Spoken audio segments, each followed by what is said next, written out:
So my question is, whenever we take decision in life, we tend to take the easier path, despite it not being beneficial to us. We like to stay in our comfort zone.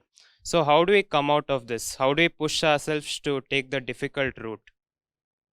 No, you do that because you have been convinced that you do not deserve anything beyond a point. Right? The high things in life, be it within or without, they all require a price to be paid. Huh? They all require that you toil and face difficulties and suffer blows. But why will you suffer blows if you have been convinced by the environment around you that you anyway do not deserve to reach the top? So you will say, the top is anyway inaccessible to me. I need to reach some place in between. So I'll take the shortest kind of route possible and the most economical medium possible. When you know who you really are, and when you know that your potential is unlimited, then there is self-love. Then you do not want to deprive yourself of what you deserve. And then you say, I'll pay whatever price it takes. I'll not settle for something mediocre.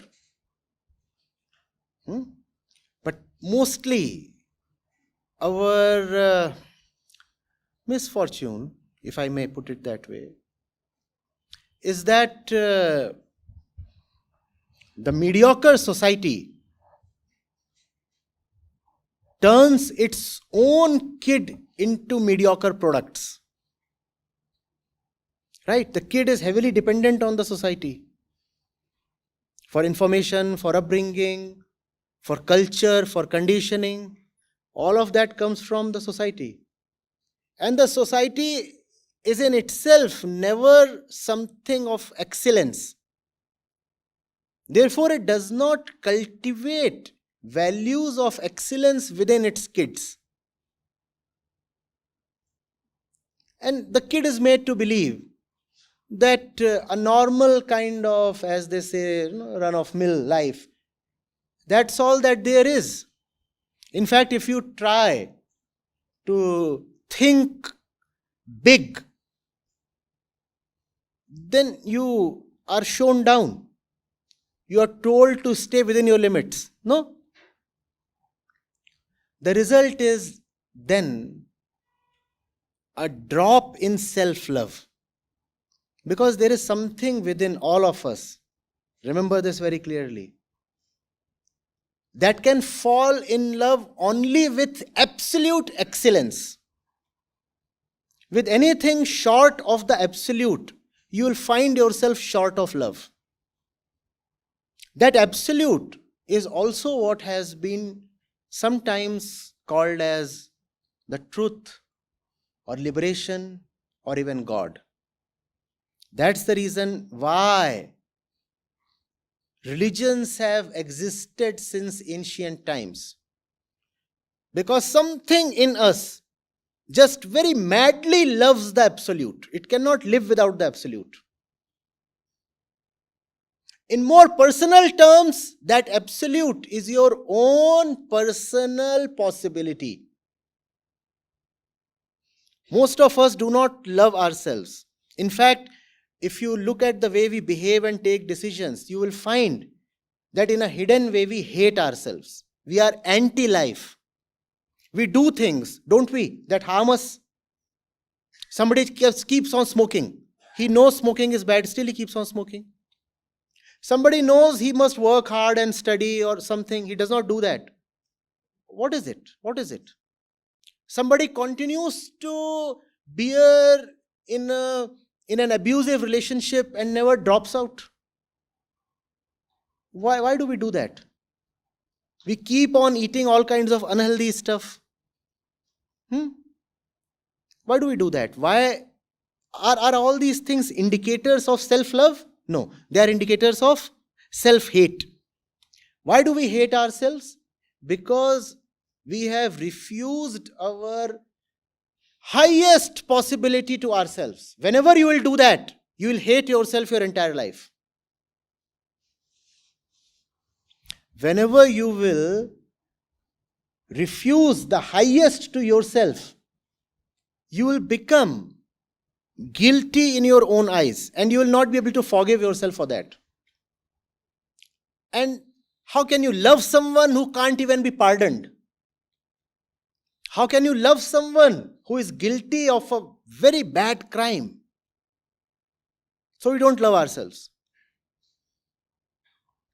We don't love ourselves. If you don't love yourself, why will you want to give yourself the best? Are we together on this?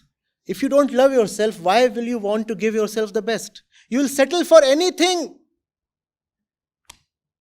normal, usual, mediocre. You will say, but this is the way the world is. I'm an average bloke like everybody else. You can find some kind of false peace in calling yourself an average person. But that will be an inner death. Inwardly, what is it we all live for? We live for excellence. We live for the absolute. That's what the human birth is for, to attain the absolute. Instead, if you have convinced yourself to stay mediocre within, then it's death. Because life is for the highest. Anything lower than highest, life is the same as death. Are you getting it? So, choose your company with great discretion. Do not be around people who show you down. Be very clear. Be with people who ruthlessly prod you on towards betterment, who mercilessly bring out your shortcomings, and who never allow you to believe for a second that you are destined to live a mediocre life. They'll say, because you must be excellent, therefore all your mistakes must be exposed. That's the kind of people and books and environment you should choose. Inwardly, whenever you find thoughts of weaknesses dominating you, push away those thoughts. Do not allow anybody to dominate you, including your own thoughts. If even your own judgment is that you are a weakling, reject that judgment. You might be beaten, and when you are beaten, accept that with honesty and courage. But if somebody tells you that it is your destiny to remain beaten and fallen, push that person away. Yes, I have fallen, and I won't hide the fact that I have fallen.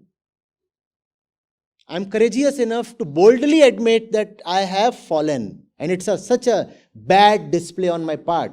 Surely I am cultivating some nonsense within, the reflection of which is this fall. But if you are telling me that I must limit my life itself, that I must give up on the potential and the possibilities that life has to offer, then sorry. If I have to live in mediocrity, then I'll better not live. If I have to live in bondages, then life is not worth it. Getting it? See, it must be confusing because I'm saying both the things. On one hand, I say you have to be very honest about your mistakes. You must know that your mistakes reveal the fact of yourself. So they can't even be called as mistakes. On one hand, I'm saying that you must really know how ugly your face has become and how weak your inner self has become. On one hand, I'm saying that our fact is weakness. On the other hand, I'm saying our potential is greatness. Both these have to be remembered at the same time. If you remember only one of these, then there will be problem. Remember both of these. Yes, I'm down and out at this moment, and I'll honestly admit that. But equally, I'll always remember that each human being is born for greatness. Greatness is my destiny. Never compromise on that greatness, never compromise on the destiny you are born for. Remember this always. Does that make sense?